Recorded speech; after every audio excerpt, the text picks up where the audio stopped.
Welcome, everyone, to the Midlife Reimagined podcast. This is where we challenge outdated ideas about aging and help you build the strongest, healthiest, and most fulfilling years of your life. I'm your host, Coach Corey. And if you're in your 40s, 50s, or 60s and you're ready to move better, feel stronger, have more energy, take control of your health, then you're in the right place.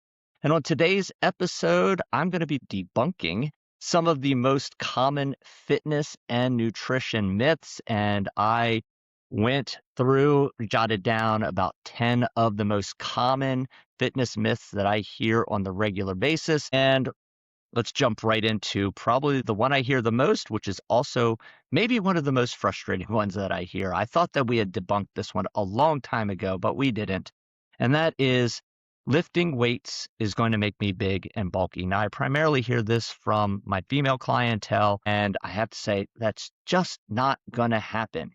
And I also don't know where you're traveling to or visiting or shopping where you see all of these giant, big, and bulky women that you were afraid of becoming. I also joke that I say, if you figure out the way of becoming big and bulky, please let me know. I've been lifting weights for over 30 years and I have yet to become big and bulky, and I'm ready to do that. So lifting weights is going to make you strong. It's going to make you better at everything that you do outside of the gym. It's actually going to make you look leaner. It will not make you look big and bulky. Eating too much pizza and cupcakes is what actually makes you big and bulky, or obviously taking steroids. I don't recommend any of those options, but definitely strength train, lift weights, lift heavy weights, lift them appropriately, which is why it's great to have a coach, but make sure that you're lifting weights and start at any age. It is never too late to start strength training. Another one that I hear is that you want to spot tone or spot reduce or reduce fat in certain areas. And I say, I wish we could do that. I wish I could do that from time to time as well. It's impossible. Our body does not spot reduce. So you're just going to lose body fat overall, and that's a good thing. But if you say, hey, I need to lose fat only on the back of my arms, or I really want to focus on losing fat in this one particular area, the human body does not work that way. So another one, cardio or more cardio equals more fat loss. And I'm going to tell you, cardio doesn't necessarily equal fat loss. Cardio is important. It is great. You should do it. It is great for a healthy heart and lungs, just like strength training is great for healthy muscles. It's going to help with bone density. Cardio is great for the heart and lungs. However, in order to lose fat, in order to lose body fat, you have to be in a caloric deficit.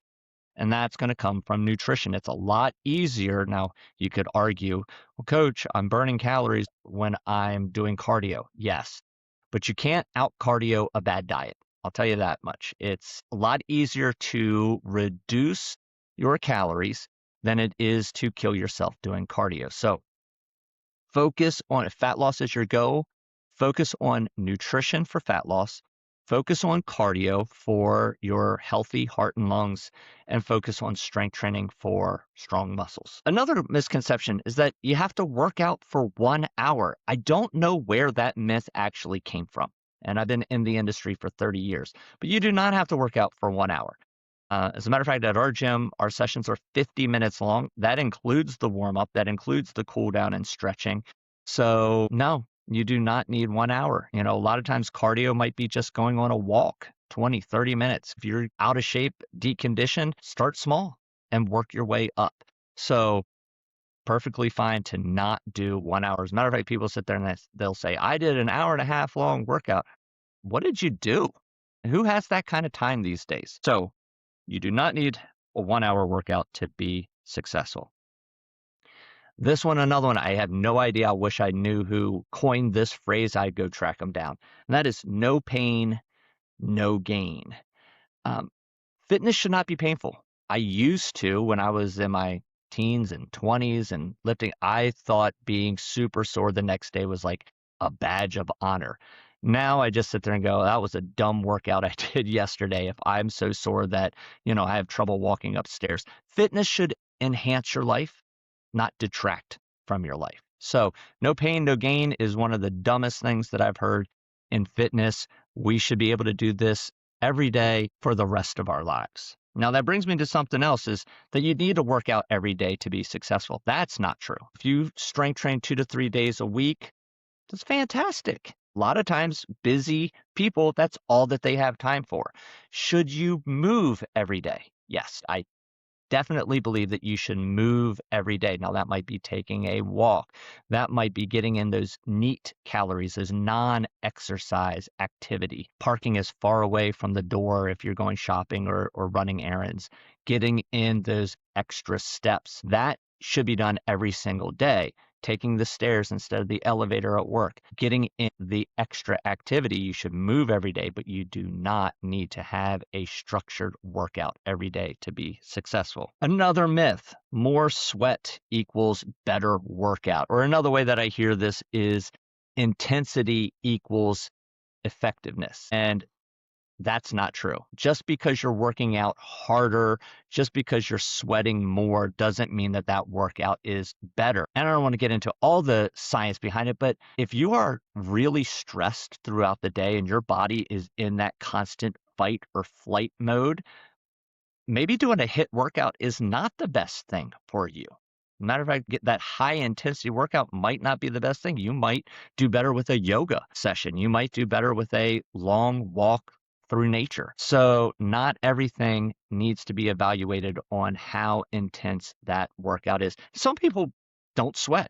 Some people sweat, getting up and getting out of bed in the morning. So you can't judge the efficacy of your workout based off of the intensity or how much sweat you are producing. I like this one.